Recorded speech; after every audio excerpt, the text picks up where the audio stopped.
Hello, I'm Leon Guerrero, Republican candidate for the Guam legislature. I'm number 14 on the Republican side of the ballot.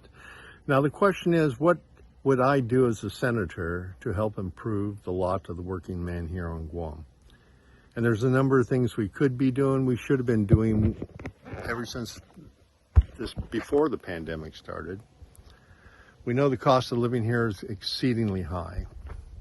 We know the economy's in trouble and going to be in more trouble before it gets better. So what we should be doing is things to make it easier to stay here on Guam. And I'm talking about mass transit, affordable housing, food sustainability, and reducing the size of government. Right now, with the high cost of fuel and the fact that everybody and their aunt and uncle needs to have multiple vehicles, that's just the way Guam life is. You know, the adults have cars, the kids have cars. What we need to do is have a reliable, dependable mass transit system built around commuters.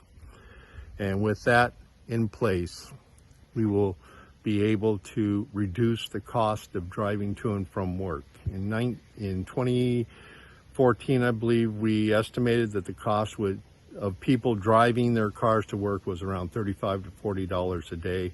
Since then, we're probably up to $50 a day. Just imagine $1,000 of disposable income each week by giving working people the alternative to ride mass transit instead of driving a car to work. Number two, affordable housing.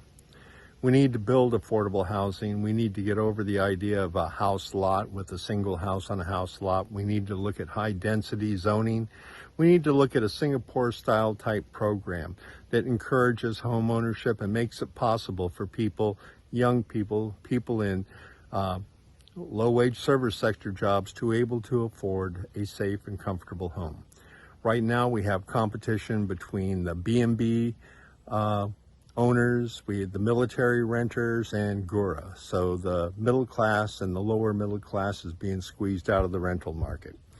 If we build 1,000 affordable homes over the next 4 years in high-rise developments combined with mass transit, that will put a lot of incentive for our younger people to stay here on Guam. Food sustainability. We need to get on top of that because right now we're looking at the beginnings of a famine developing in many countries around the world.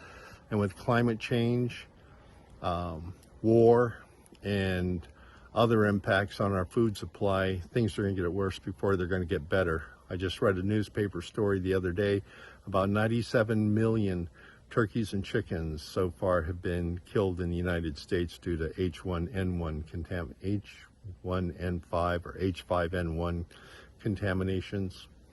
That's why we're seeing the prices in poultry and eggs go up. That's going to get worse before it gets better. And we're also seeing livestock herds being decimated because the drought is drying up the ranges and the ranchers can no longer afford to run cattle. So we need to do things to improve our food sustainability. One idea that comes to mind is we put in the roadways to Chamorro Land Trust agriculture lots, basic roadways, like they did at Barragata Heights when DPW came in and bulldozed a road through the jungle. Put water lines above ground temporarily to give access to water and roads to those agriculture lots and give people incentive to start growing foods locally. On my half-acre yard, we are growing about 12 different things. And these are things that we need to do to make it more affordable for people to stay here on Guam, because diversifying the economy is only going to happen after we reduce the size of government and rebuild the infrastructure of our island. Because right now our roads are bad, we don't have enough warehouse space, there's nothing to attract businesses here from China. I hear a lot of people talking about diversifying the economy. How? That's my question to them. How are you going to diversify an economy that has two assets going for it? One, the military buildup, and the second thing, the nearness to Asia for tourism. Beyond that, we don't have much to develop. We don't have any resources we can export. That's why 95% of the containers leave Guam empty. Anyway, I'm Ken Leon Guerrero, number 14 on the Republican side of the ballot, and I've been a community advocate for the past 15 years. I hope to get one of your votes this time.